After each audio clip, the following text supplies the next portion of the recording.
CLE, Security Title Agency, and Broken Arrow Roofing. Before we get started, I'd like to cover a few details. During the webinar, we do invite you to submit questions. To do so, simply type your question into the chat area and click Send. We'll try to answer as many questions as we can during the Q&A period at the end of the presentation. However, those questions that cannot be answered due to time constraints will be answered by way of email after the webinar has concluded. The presentation should run about 45 minutes, with the remainder of the hour open to questions and answers. The title of today's presentation is Making Coffee, Overcoming Adversity. It's presented by retired Phoenix police officer Jason Schechterle, who is a special guest speaker at this year's Arizona Self-Storage Association Conference and Trade Show at Wild Horse Pass on May 14th. On March 26th of 2001, Jason was on duty, stopped at a red light, when his vehicle was struck from behind by a taxi traveling over 100 miles per hour. Jason's patrol car instantly burst into flames, and he was trapped in the burning vehicle for 8 minutes. Covered in 3rd and 4th degree burns to his face and torso, Jason lay in a coma for over 2 months. 10 years of painful recovery and 52 surgeries later, Jason began traveling the country as a motivational speaker, sharing his story of courage, hope, and optimism. Jason currently resides in Phoenix with his wife and 3 children, and is the subject of a recently published biography, Burning Shield, the Jason Schechterle story. And now it is my distinct pleasure to introduce Jason Schechterle and turn the presentation over to him. Thank you very much, Poppy. I appreciate it, and welcome everybody who is joining in on this webinar. I appreciate you taking some time out of your busy schedules to let's share a little bit of my story with you. As we mentioned, I have a book out that is titled Burning Shield, and after the introduction, you are well aware that I used to be a police officer, as well as I suffered some severe burn injuries in the line of duty. So the title of the book is very fitting for cliche reasons, and that's what I want everybody to initially think. But as you go through the journey with me, and as if you're able to read this book, you'll find that Burning Shield is more being a cop, being burned are the 2 smallest parts of my story. The burning shield is what's inside all of us, because we all we're going to face the normal adversity in life of in our family. A lot of times we experience divorce, maybe with our friends and family, or maybe with ourselves. We have financial setbacks, issue at work.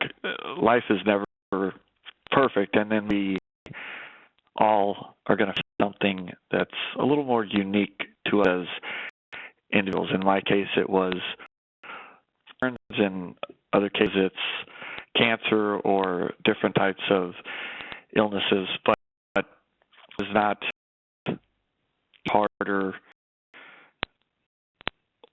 or by somebody else's, whatever we're going through. And this morning when all of you woke up, nobody said, nobody is able to say, I'm happy with where I'm at.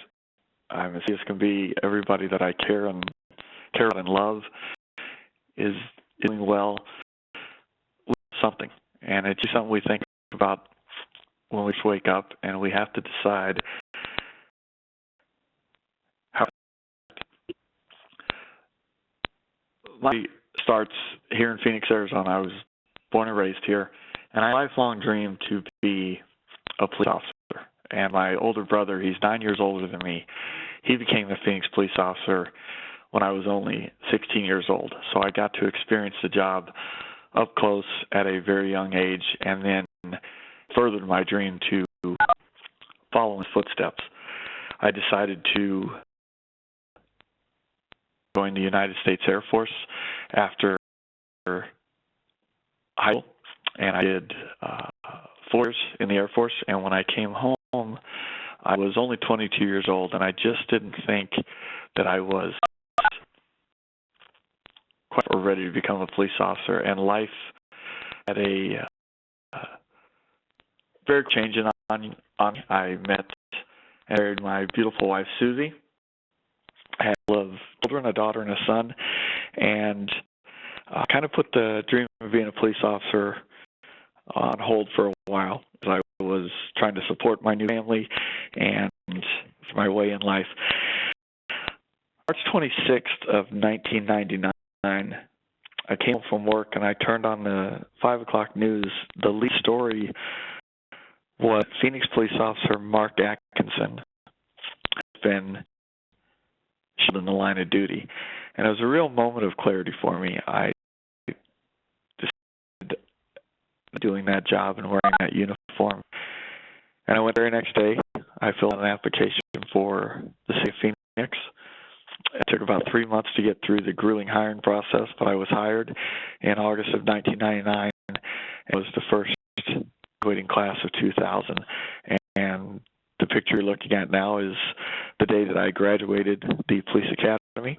I was assigned to Central City Precinct, which is exactly what the name implies. It's just right in the heart of downtown Phoenix. And of course, being I was assigned to the overnight shift, working weekends, all the things that are expected were new, and I loved every part of this job. The things that you imagine about it or see on TV, answering 911 calls and being there for people in their hour of need, taking bad guys to jail, all the simple little things, they just truly meant the world to me. After my best friend and I wanted to be partners and work together, so we transferred and began working an afternoon shift about, and March 26th of 2001, to the day after Mark Atkinson was killed and the ultimate reason that I became a police officer, I went to work that day in the afternoon, and I was supposed to work until 1 o'clock in the morning. And I still remember everything I did that day. It was a very quiet, routine day. I went on a couple of minor accident calls. I took a couple of paper report calls. There just wasn't a whole lot on. And about 11:20 that night, dispatcher came on the video with a call of an unknown trouble. It was an emergency call, but it wasn't in my area of responsibility, so I didn't much attention to it. But the officers in that area were at the time. So I came back on a few seconds later with another call of an unknown trouble. And after a few seconds of it remaining unanswered, I wasn't doing anything at the time, so I decided to answer up for that call and start heading in that direction. I was traveling down this road in town Phoenix, and the red light, my patrol car was struck from behind by a taxi cab. The driver was having an epileptic seizure at the time, and he was able to rate a very high rate of speed. The investigation said that he was traveling at 115 miles an hour when he struck me. I know the car coming. I don't have any memory impact, but I was fortunate in time to police dispatch tapes, the fire department dispatch tapes, and personally interview everybody who was on scene that night. As fate would have it, any little miracles went into this, but there was a fire engine sitting in that intersection at the exact moment of impact, and they basically witnessed the crash and were able to turn the truck, drive about 50 feet, and go to work for me. And there's 4 people on this truck that they worked diligently, that's what they were called to do, and I had the exact 4 people that I needed in place that night to help get me out of the car, along with 2 police officers who arrived on scene with about 30 seconds to help get me out of the car. I was hit until the time I was out of the car was only 90 minutes. On fire for maybe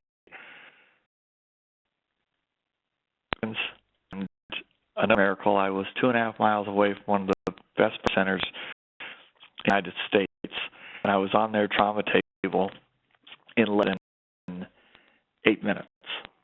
For the collision, every single thing went in favor. Now, at the time, I was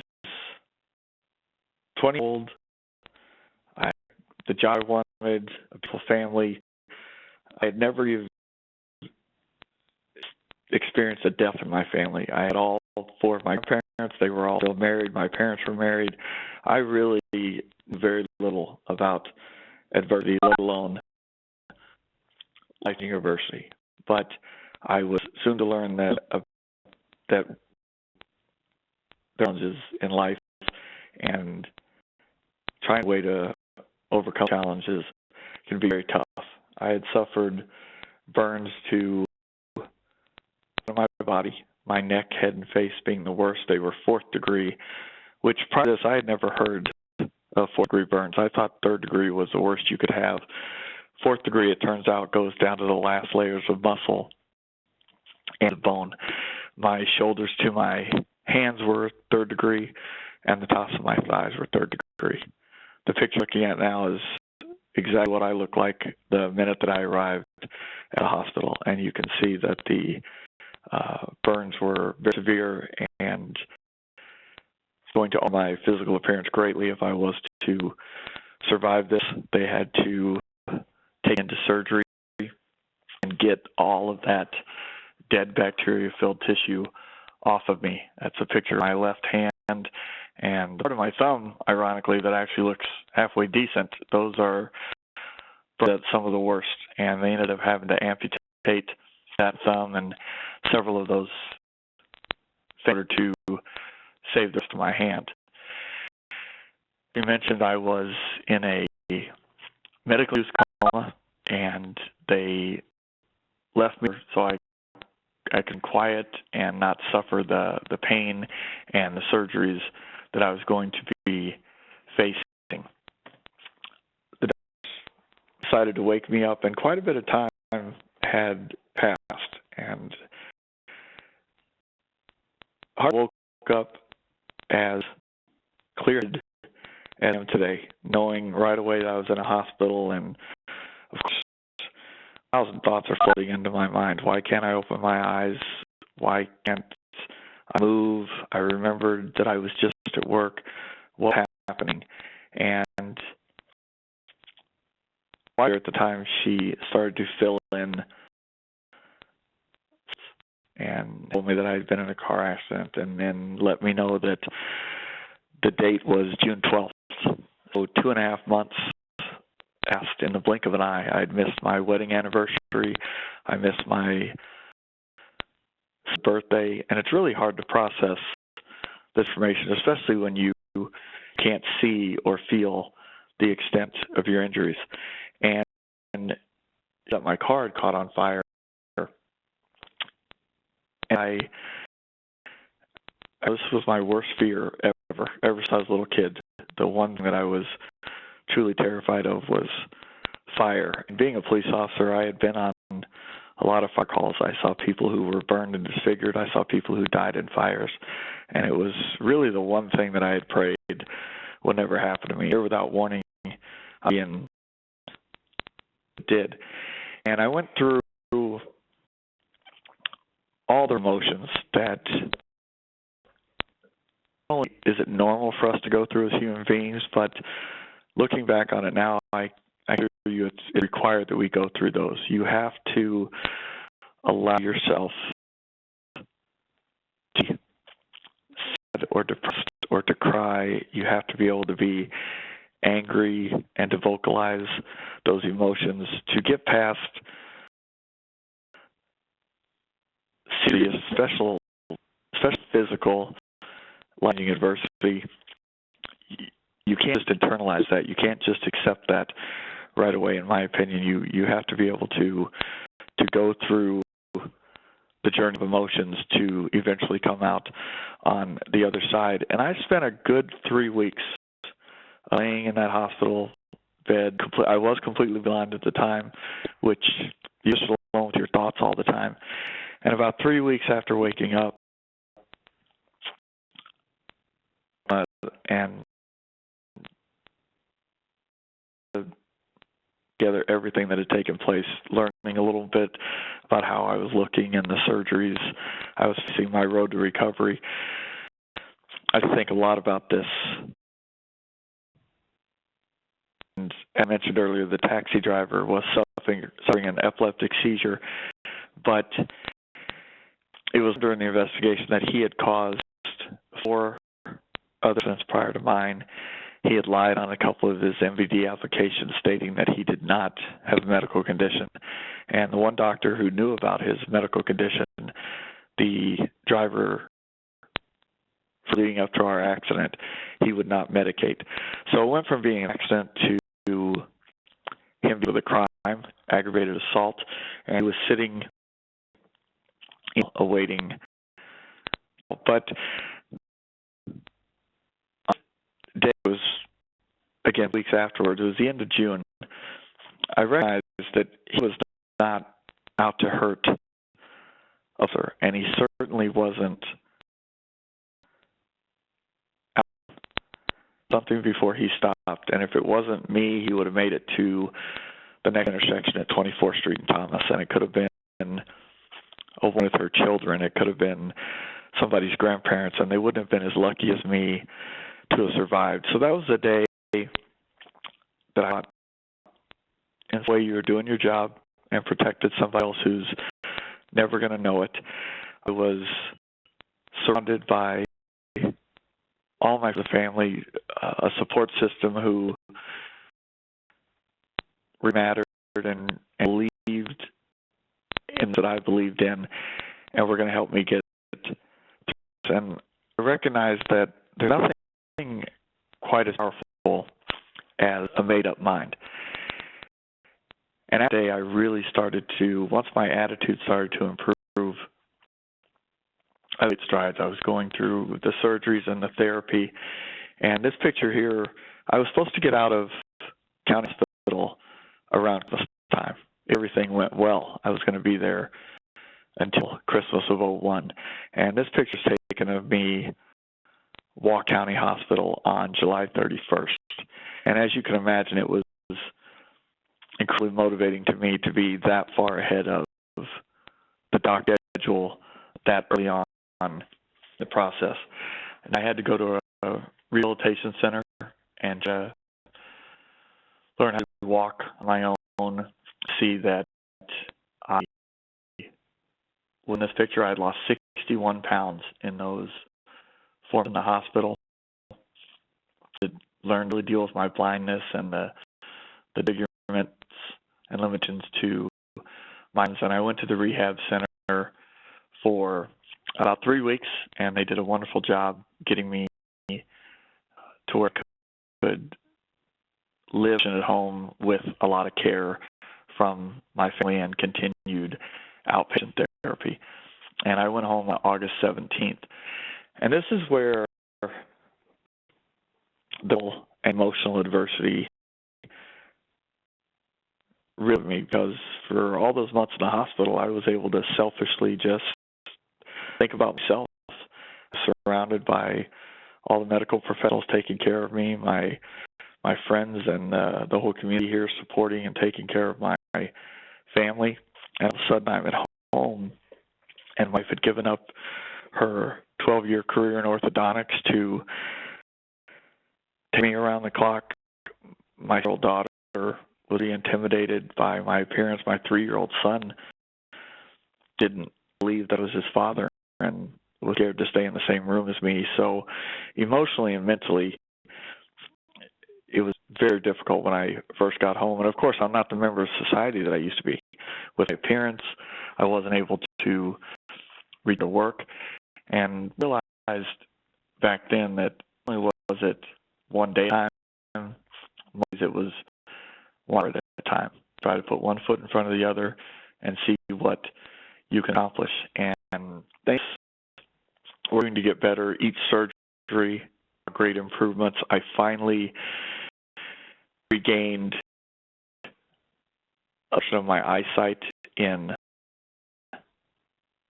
2001, and I compare it to being water and looking at the other end of the pool. That's how blurry it was. But when I woke up from that surgery, just to see light colors again was such a tremendous blessing that I knew I would be okay with that. I started just the thing truly mattered, which to have died night because I never saw a car coming. I never felt the impact. It would have been no suffering. But I never wished I had not survived. I was so thankful to still be alive, and limited as my function was to be in my house and to be able to listen to my children. The simple things, listening to my favorite songs or listening to a D-backs game on TV. You know, one of our desires every day is we want to be inspired, and you can find inspiration in the simplest things that bring you in this life. And that's what I tried to focus on, was the little things that would inspire me every day, and things continue to get better. And with sight, I was given opportunities to do things that a lot of people wouldn't get to do. In January of 2002, I participated in the Olympic torch relay as it passed through Phoenix on its way to Salt Lake. Just as I passed the flame off to Curt Schilling, and the Diamondbacks had won the World Series just 2 months prior to this, and he was one of the MVPs, a future Hall of Famer that I had to know that night, surrounded by friends and family. Again, it's just incredible memory, and gave me a mission to continue to fight and move down the road of recovery. And then 18 months after the accident, my wife and I welcomed in this world a new baby boy named Mason, who can tell you did me than any other person or event in this whole process, because I don't think we would be here if it wasn't for what we've gone through. Having a daughter and a son, we were really set with our family, but you do something like this, it definitely makes you think and appreciate things more. So we expanded our family, and he's alive now, and he's 11 years old. He's my little athlete. We have an incredible relationship. So all the pain and suffering I've ever gone through was completely worth it because of him. And other than born, the one thing that I really about was returning to work. I loved being a police officer, and I didn't want to give that up just because a doctor said that I probably should. And 2 weeks after Mason was born, again 18 months after the accident, I was able to return to work as a Phoenix police officer.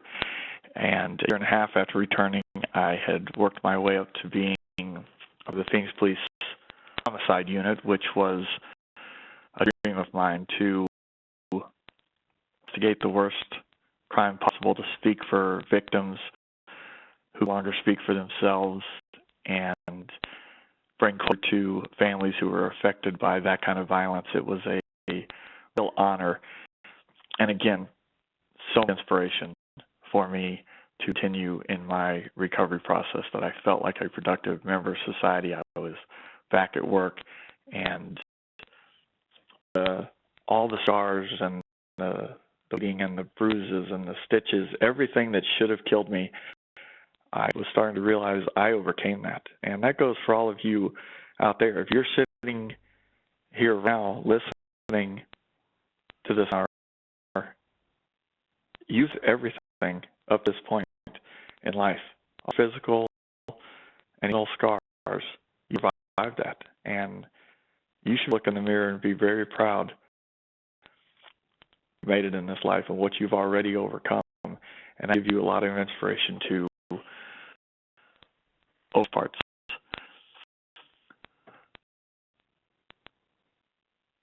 I had such a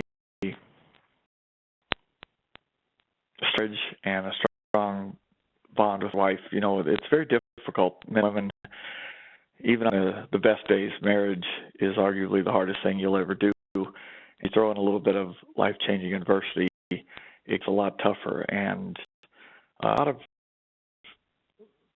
marriages don't survive that kind of adversity. And thankfully, my wife definitely understood the for better or worse part of our vows. Sometimes the or worse part comes, and that she wanted me at home to take care of me, did an incredible job raising our kids, and I'm very proud of her after giving up her career for us. A few years ago, she found her new calling in life, and she's currently a full-time fourth-grade teacher and paying it forward to the next generation, which she dearly loves. And again, I'm surrounded by we all have people who will step up to the plate and help us. And I can tell you that it is go through to watch somebody you love go through it. And going through it, if you're able to give up a little bit of control and swallow some pride and let the people who love and support you do that, we can't do this alone. I did not overcome or get where I'm at today by doing this. I needed a tremendous amount of help, and it will continue for the rest of my life. This in the book Burning Shield, which is on Amazon, something I'm very proud of. It took me 8 years and 3 authors to get this right. And before you today, I want to share a story with you why this titled Make Coffee.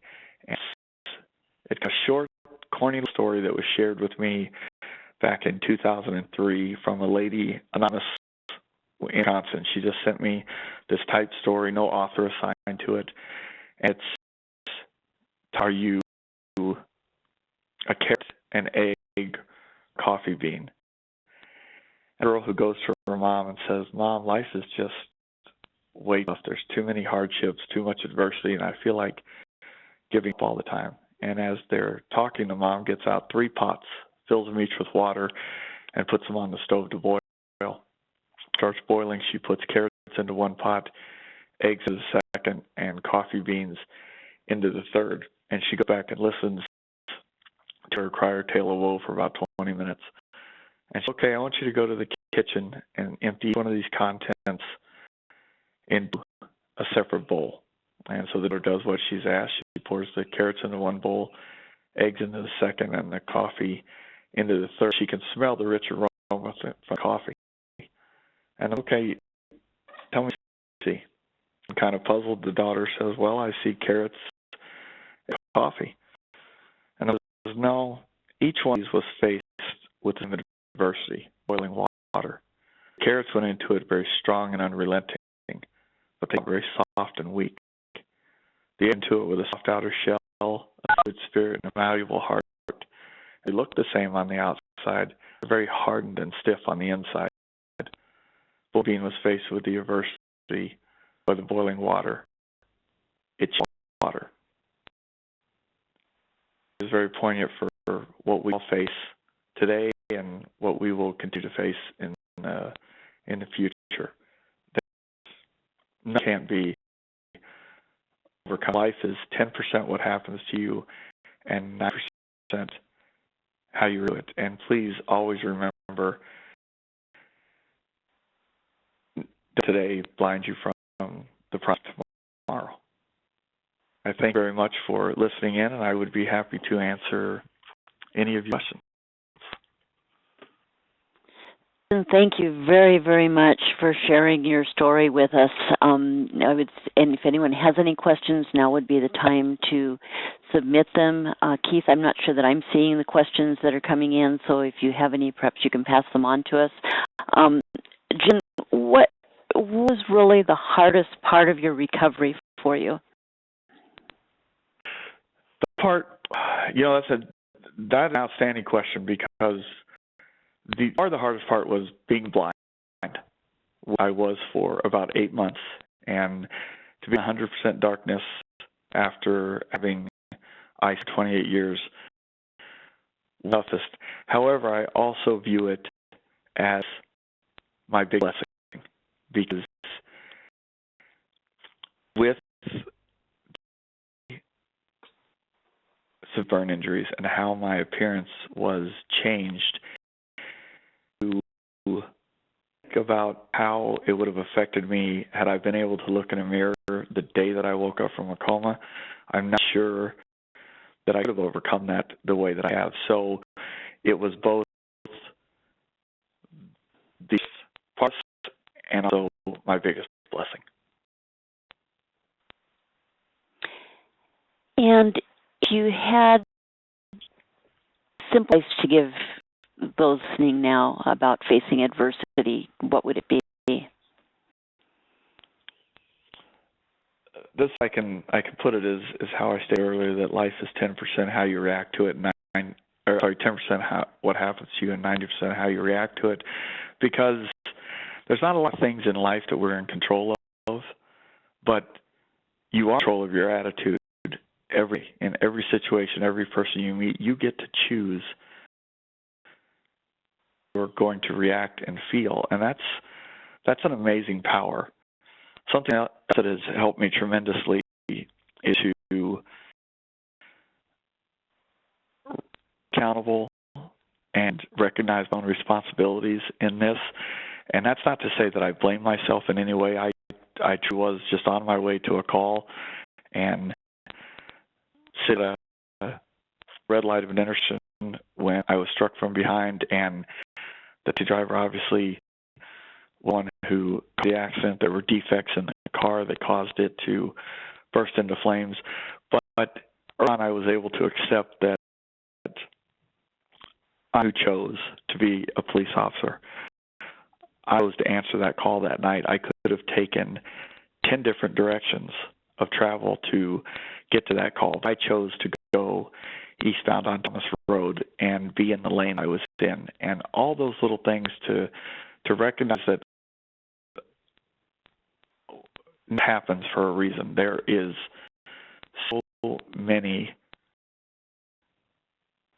chain of events that lead up to something cataclysmic like this, and it could be over years, over weeks, over days, but everything's involved for something like that to happen. We have a small hand in it, and holding myself accountable and recognizing that responsibility did a lot for me personally in process, instead of asking why me or feeling sorry for myself. I believe there were reasons larger than I can comprehend at play that night. Thank you. Keith, I have seen that some questions have come in, but I can't see the actual questions, so if you want to shoot those over to me, that would be great. In the meantime, I'm going to ask you another question, Jason, because I've been reading your book, and I know that you had such a strong drive and desire to become a police officer, and you had some hurdles to overcome during that. What would your advice be to people out there about following their dream, even sometimes when it seems like they can't attain it?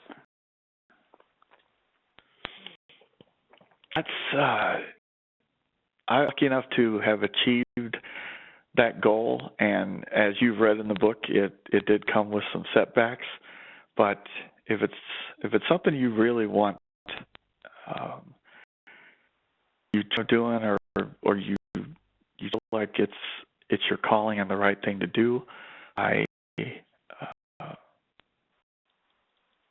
to never give up on it. And I know it's easier for me to say because I did finally accomplish that, but no dream is ever worth giving up on. You should always accomplish as you can.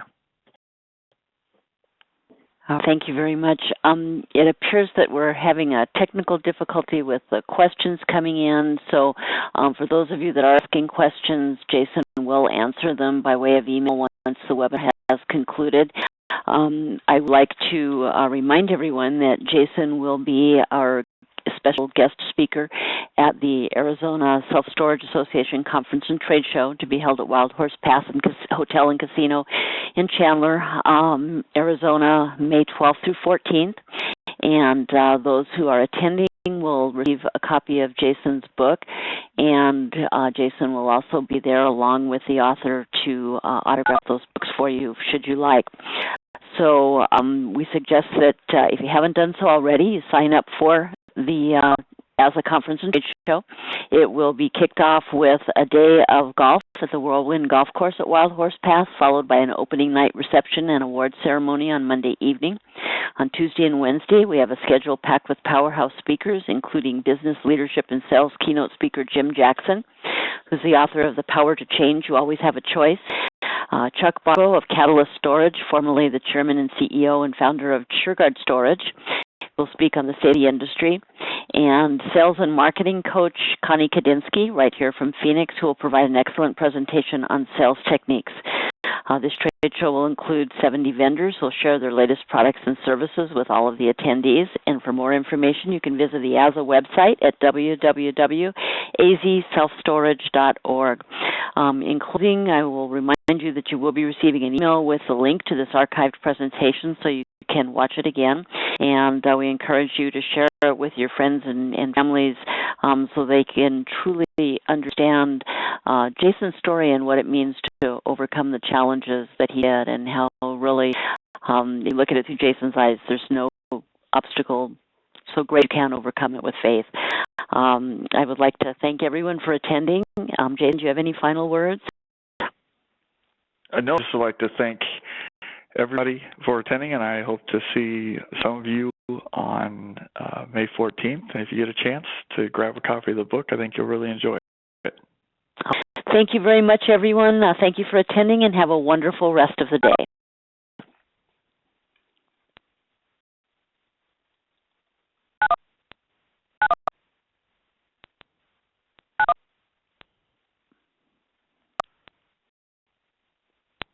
Jason, there?